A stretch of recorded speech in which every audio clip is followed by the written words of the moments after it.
Hello friends, स्वागत है आपका देश दुनिया की तमाम सबसे बड़ी और महत्वपूर्ण खबरों में। तो सबसे पहले हम बात करते हैं मोदी एक्शन के बारे में। जी हाँ दोस्तों, ऑक्सीजन उपकरणों पर 3 महीने के लिए कस्टम ड्यूटी नहीं लगाई जाएगी। जी हाँ, वैक्सीन को भी छूट है। अमेरिका से 10,000 ऑक्सीजन कंटेनर मंगाए जाएंगे। जी हाँ दोस्तों, बात कर रहे हैं प्रधानमंत्री नरेंद्र मोदी ने शनिवार को देश में ऑक्सीजन की उपलब्धता को बढ़ाने के लिए उठाए गए कदमों की समीक्षा के लिए मीटिंग की।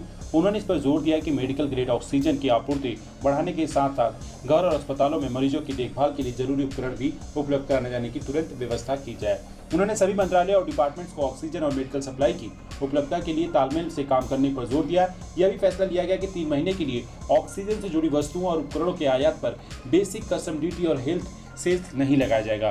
पीएम मोदी ने राजस्व विभाग को ऐसे उपकरणों के इंपोर्ट पर जल्द से जल्द कस्टम क्लियरेंस देने के निर्देश दिए। यह फैसला लिया गया कि कोरोना के टीका को आयात पर बेसिक कस्टम ड्यूटी को 3 महीने के लिए खत्म कर दिया जाए। इधर केंद्र सरकार ने 10,000 ऑक्सीजन कंटेनर यानी पोर्टेबल ऑक्सीजन मशीन अमेरिका से मंगाने का निर्णय लिया है। अगले सप्ताह से इसका इंपोर्ट शुरू हो जाएगा। दिन ब दिन बढ़ती लिक्विड ऑक्सीजन की डिमांड के बाद सरकार ने कई प्राइवेट कंपनियों के साथ करार किया। इन ऑक्सीजन का कंटेनर कोई एयर इंडिया की फ्लाइट सैन फ्रांसिस्को और शिकागो से लेकर आएगी। एयरफोर्स C-12 के लाए जाएंगे कंटेनर। जी दोस्तों, ऑक्सीजन की किल्लत दूर करने के लिए भारत सरकार ने शनिवार को सिंगापुर से 4 क्रोनोलॉजिक ऑक्सीजन कंटेनर मंगवाए हैं। वायुसेना C-17 एयरक्राफ्ट से खाली कंटेनर लेकर आया है। एयरफोर्स का विमान सिंगापुर के चोंगी इंटरनेशनल एयरपोर्ट पर सुबह 7:45 पर पहुंचा। वहां से सुबह 8 बजे रवाना हुआ। तो कहीं ना कहीं अब भारत में लगातार कोरोना से लड़ने के लिए तमाम राज्यों के मुख्यमंत्री और केंद्र सरकार एकजुट हो चुकी है और अब बहुत ही जल्द इस पर विजय हासिल कर लिया जाएगा। इसी बीच एक बड़ी खबर आ रही गुजरात से। गुजरात के डिप्टी सीएम नितिन पटेल हुए कोरोना पॉजिटिव।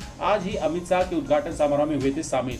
लगातार गुजरात के उप मुख्यमंत्री नितिन पटेल कोरोना पॉजिटिव पाए गए। डॉक्टरों की सलाह के बाद उन्हें अहमदाबाद के UN मेहता अस्पताल में भर्ती कराया गया। पटेल 2 दिनों से गृह मंत्री अमित शाह के साथ कई कार्यक्रम में शामिल हो रहे थे। आज एक उद्घाटन समारोह में वो शाह के साथ मौजूद थे। गुजरात के सीएम विजय रूपाणी भी यहां मौजूद थे। पटेल ने अपने सोशल मीडिया अकाउंट पर इसकी जानकारी दी। साथ ही उन्होंने अपील की जो लोग उनसे संपर्क में आए वो अपनी जांच करवा ले। तो कोरोना किसी को नहीं छोड़ रहा है, चाहे वो मंत्री हो चाहे संतरी हो, सभी को कोरोना जो है पकड़ रहा है। जी हाँ दोस्तों, इसलिए अपने घरों में रहिए, सुरक्षित रहिए, जब तक जरूरत हो घर से बाहर ना निकले। इसी बीच एक बड़ी खबर आ रही महाराष्ट्र के यवतमाल में शराब की लत में जी हाँ 7 लोगों ने जी हाँ तो अपनी जान गंवाई। जी हाँ, बात करें महाराष्ट्र के यवतमाल में शराब की तलब ने लगने पर 8 मजदूरों ने सैनिटाइजर पिया और 7 लोग मजदूर जो है तुरंत की तुरंत खत्म हो गए और एक मजदूर अभी भी गंभीर रूप से घायल है। राज्य में लॉकडाउन की वजह से शराब की दुकानें बंद है। बताया जा रहा है कि शुक्रवार देर रात यवतमाल के वड़ी गांव में 8 ग्रामीणों ने एक साथ बैठकर सैनिटाइजर पिया था। रात में ही सभी की तबीयत बिगड़ गई। इसके बाद परिजन इन्हें जिला हॉस्पिटल लेकर जहां 7 लोगों ने दम तोड़ दिया। एक व्यक्ति की हालत गंभीर बनी हुई है। तो इस प्रकार के समुद्र से बचिए। जी हाँ दोस्तों, चलते हम अपने अगली खबर की तरफ। ब्याज का पैसा देने में 12वीं बार असफल, रिलायंस कैपिटल बॉन्ड धारकों को ब्याज का पैसा देने में हुई फेल। जी हाँ दोस्तों, हम बात करें लगातार रिलायंस कैपिटल बॉन्ड धारकों को ब्याज का पैसा देने में हुई फेल। 22 अप्रैल को देना था पैसा। रिलायंस कैपिटल के HDFC बैंक से 524 करोड़ और एक्सिस बैंक के 101 करोड़ रुपए का लोन लिया है। HDFC बैंक का मासिक 7.5 करोड़ रुपए और एक्सिस बैंक का 71 लाख रुपए का ब्याज देना होता है। अनिल अंबानी की कंपनी रिलायंस कैपिटल एक बार फिर से बॉन्ड धारकों का ब्याज का पैसा देने में फेल हो गई। इससे पहले भी वो 12 बार पैसे देने में असफल रही है। पैसा उसे नॉन कन्वर्टिबल डिबेंचर यानी कि निवेश के एवज में 22 अप्रैल को देना था।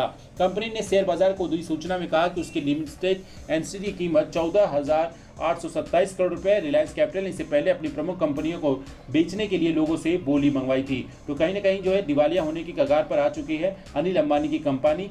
चलते हैं अगली खबर की तरफ। जी हाँ दोस्तों, सूरत में क्रियाक्रम के लिए लकड़ियां नहीं मिल रही है। बात करें अंतिम संस्कार के लिए शुगर फैक्ट्रियों से मंगा रहे गन्ने के छिलके। शमशान में लंबी वेटिंग के चलते दूसरे शहर भेजे जा रहे सब।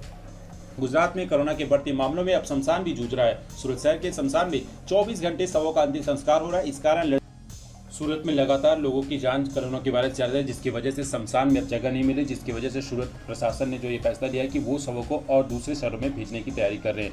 तो लगातार कोरोना का कहर पूरे देश में फैल चुका है और ये एक राष्ट्रीय आपदा बन चुकी है और किसी भी समय देश भर में लॉकडाउन की घोषणा की जा सकती है। मोदी सरकार फिलहाल अभी इस मामलों को लेकर गंभीरता से सोच रही है और लगातार जो है कोरोना से जुड़ने के लिए तैयारियों पर ध्यान दे रही है। बात करें आज फिर से देश में 22 लोगों की जान सिर्फ ऑक्सीजन की आपूर्ति न होने की वजह से गई, जिसकी वजह से एक बार फिर से हाईकोर्ट को इसमें दखल देना पड़ा। आज दिल्ली हाईकोर्ट ने एक साफ साफ बयान दिया कि जो भी ऑक्सीजन को रोकने में रोड़ा करेगा उसे तुरंत फांसी पर लटका दिया जाएगा। अपने आप में एक बहुत बड़ा फैसला दिया गया है केंद्र सरकार की तरफ से और हाईकोर्ट की तरफ से कि अब ऑक्सीजन की आपूर्ति कहीं पर भी नहीं रुकनी चाहिए और सभी को ऑक्सीजन पर हक है और सभी को जो है इसकी प्राण वायु मिलनी चाहिए। तो आज के लिए इतना ही, मिलेंगे अपने नेक्स्ट वीडियो में। तब तक के लिए अपना ख्याल रखिए। जय हिंद।